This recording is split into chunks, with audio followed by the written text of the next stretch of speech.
Assalamualaikum warahmatullahi wabarakatuh.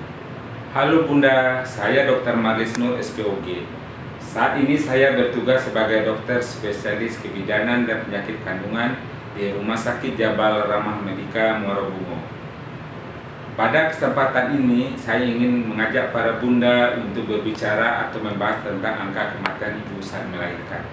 Kenapa kita harus membahas atau membicarakan tentang kematian ibu saat melahirkan ini? Karena walaupun secara ekonomi Indonesia sudah lebih baik, jumlah tenaga dan fasilitas kesehatan sudah lebih banyak, tapi ternyata angka kematian ibu saat melahirkan di Indonesia masih sangat tinggi. Berdasarkan data tahun 2022, jumlah angka kematian ibu saat melahirkan yaitu 207 kematian per 100.000 kelahiran hidup. Angka kematian ibu ini menempatkan Indonesia di urutan ketiga tertinggi di antara negara-negara ASEAN setelah Myanmar dan Laos. Secara garis besar, angka kematian ibu melahirkan yang masih tinggi ini disebabkan oleh dua faktor. Yang pertama, faktor dari dalam diri ibu itu sendiri. Melahirkan di usia terlalu muda, melahirkan di usia terlalu tua, jarak anak yang terlalu rapat, melahirkan terlalu banyak, tingkat pendidikan atau pengetahuan ibu yang masih kurang, ibu ada penyakit kronis sebelum hamil, kebiasaan ibu yang tidak baik, merokok, minum alkohol, konsumsi narkoba sebelum dan selama hamil. Yang kedua, faktor di luar ibu, di mana jumlah dan penyebaran fasilitas kesehatan yang masih kurang, jumlah dan penyebaran tenaga kesehatan yang masih kurang, faktor ekonomi yang kurang, dan faktor sosial budaya adat istiadat yang kurang baik. Penyebab kematian ibu saat melahirkan ini juga bisa dibagi menjadi penyebab langsung dan penyebab tidak langsung. Penyebab langsung yang terbanyak, yang pertama pendarahan pasca persalinan, yang kedua hipertensi atau preeklamsia selama kehamilan, yang ketiga infeksi. Penyebab tidak langsung kita kenal dengan 3 terlambat dan 4 terlalu. 3 terlambat itu adalah terlambat dalam mengambil keputusan, terlambat sampai ke tempat rujukan, dan terlambat mendapatkan pelayanan kesehatan di fasilitas kesehatan yang memadai. 4 terlalu itu adalah terlalu muda saat melahirkan, terlalu tua saat melahirkan, terlalu banyak anak, dan terlalu dekat jarak kehamilan. Pertanyaannya, berapakah usia terbaik untuk hamil? Usia terbaik untuk hamil adalah di antara umur 25 sampai 35 tahun. Inilah usia dikatakan ideal karena secara biologis pada umur tersebut, yang pertama, tingkat kesuburan masih sangat tinggi, kualitas sel telur yang dihasilkan masih baik, kondisi fisik masih kuat, sehingga hamil di usia ideal tersebut berisiko lebih rendah terkena gangguan-gangguan kehamilan. Jika hamil di usia yang terlalu muda, yaitu kurang dari 20 tahun, bisa berdampak negatif terhadap ibu dan bayinya. Dampak negatif tersebut diantaranya adalah bisa menyebabkan kelahiran prematur, bisa menyebabkan berat badan lahir bayi yang rendah atau BBLR, pendarahan pasca persalinan yang bisa meningkatkan kematian ibu dan bayi, dan juga bisa menyebabkan stres secara emosional.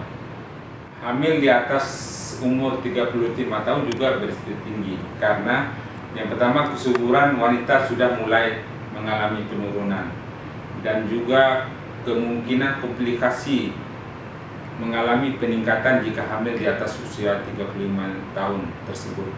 Komplikasi tersebut diantaranya adalah keguguran, bayi lahir cacat, bisa gawat janin, persalinan lama atau macet, preeklamsia atau hipertensi selama kehamilan, diabetes mellitus, berat badan lahir rendah, dan juga bisa menyebabkan kematian di dalam rahim. Jarak kehamilan yang terlalu dekat juga merupakan kehamilan yang berisiko tinggi. Jarak ideal kehamilan adalah antara 18 sampai 24 bulan.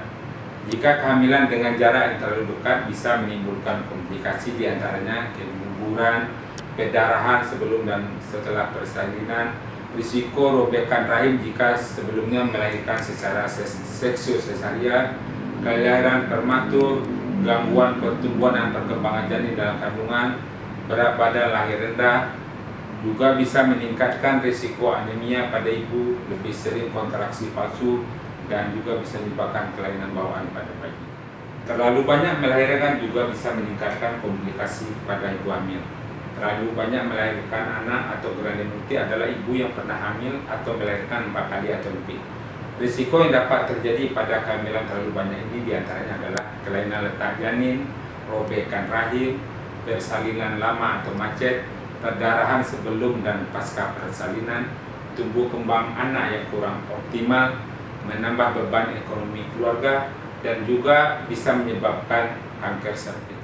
Faktor dari luar ibu hamil yang bisa menjadi penyebab tingginya angka kematian ibu saat melahirkan diantaranya yang pertama, fasilitas dan tenaga kesehatan yang jumlahnya masih kurang dan penyebarannya tidak merata. Yang kedua, persalinan masih banyak ditolong oleh tenaga dukun.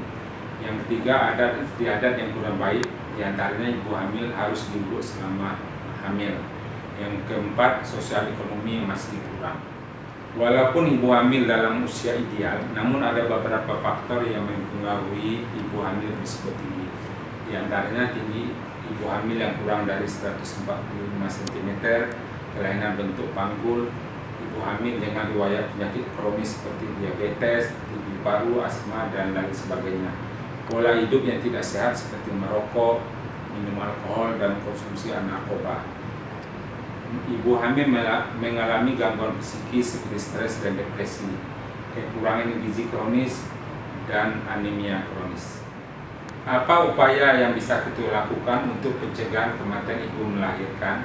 Di antaranya rutin periksa kehamilan di fasilitas kesehatan untuk deteksi dini adanya kehamilan risiko tinggi. Yang kedua, konsumsi makanan bergizi selama hamil, hindari stres selama hamil, aktivitas fisik yang sesuai, minum tablet besi dan vitamin lainnya, dan juga melakukan pelayanan keluarga berencana untuk menjaga jarak dan jumlah kehamilan. Dalam rangka menurunkan angka kematian ibu di Indonesia, Kementerian Kesehatan menetapkan 5 strategi operasional. Yang pertama, penguatan puskesmas dan jaringannya. Yang kedua, penguatan manajemen program dan sistem rujukan. Yang ketiga, meningkatkan peran serta masyarakat. Yang keempat, kerjasama dan kemitraan dengan fasilitas kesehatan swasta. Yang kelima, peningkatan dan penyebaran secara merata tenaga kesehatan dan fasilitas kesehatan ke seluruh Indonesia.